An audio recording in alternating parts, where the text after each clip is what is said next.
Hello दोस्तों, doctor आरंभी के आज के एपिसोड में आपने देखा कि एपिसोड की शुरुआत में राज अपनी मां से कहता है कि वह नायरा के साथ रोका करने के लिए तैयार है। आरंभी राज को रोकने की कोशिश करती है लेकिन वह नहीं सुनता। डिम्पल आरंभी से व्यवस्था करने को कहती है। आरंभी सच्चाई जानने के लिए मनमीत से मिलने का फैसला करते हैं। विश्वास होता है कि अब तक राज ने इस घर में आरंभी का साथ दिया, लेकिन अब वह अध्याय बंद हो गया है। ध्रुव देव मल्होत्रा से कहता है कि वह उसकी कंपनी में निवेश कर रहा है और अब से उसका साझेदार होगा। वह पूछता है कि कंपनी कौन संभालता है और देव जवाब देता है कि नायरा संभालती है। हालांकि देव और उसकी पत्नी कहते हैं कि नायरा को व्यापार में कोई दिलचस्पी नहीं है और उसका होने वाला पति राज इसे संभालेगा। वे यह भी बताते हैं कि उन्हें रोका समारोह तय करने के लिए फ़ोन आया है। ध्रुव कहता है कि यह बहुत अच्छी बात है और उसे टंडन परिवार को पर्सनली रूप से बधाई देनी है। वह शिखा से दादी को तैयार करने को कहता है। आरंभी दरवाजे की घंटी बजाती है। आरंभी दरवाजे की घंटी बजाते और मनमीत दरवाज़ा खोलती है।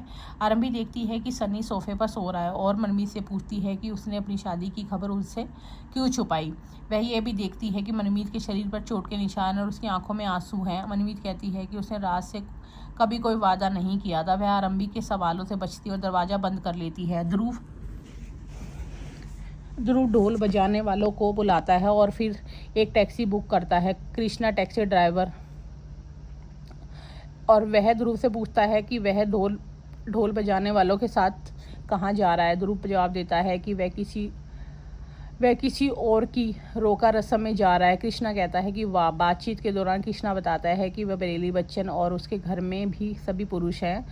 वह कहता है कि वह अपनी सपनों की लड़की का इंतज़ार कर रहा है। ध्रुव से बताता है कि उसे लग रहा है कि कृष्णा की शादी जल्द ही होगी और उसे शादी में आमंत्रित करना चाहिए। कृष्णा खुशी खुशी मान जाता है। तैयार होते समय आरंभी मनमीत के व्यवहार के बारे में सोचती है।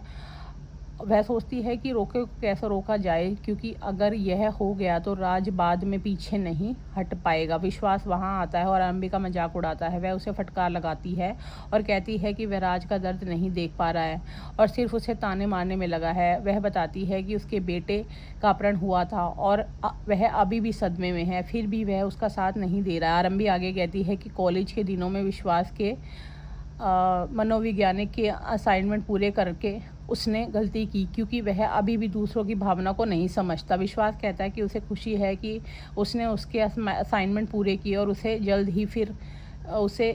ही फिर उसकी ज़रूरत पड़ेगी। वह चला जाता है। आरंभी को चिंता होती है कि राज की शादी तय होने से पहले विश्वास अवंतिका के साथ अपने अफेयर का खुलासा कर सकता है। वह तय करती है कि उसे राज को अवसाद से बाहर निकालने में मदद करनी ही होगी।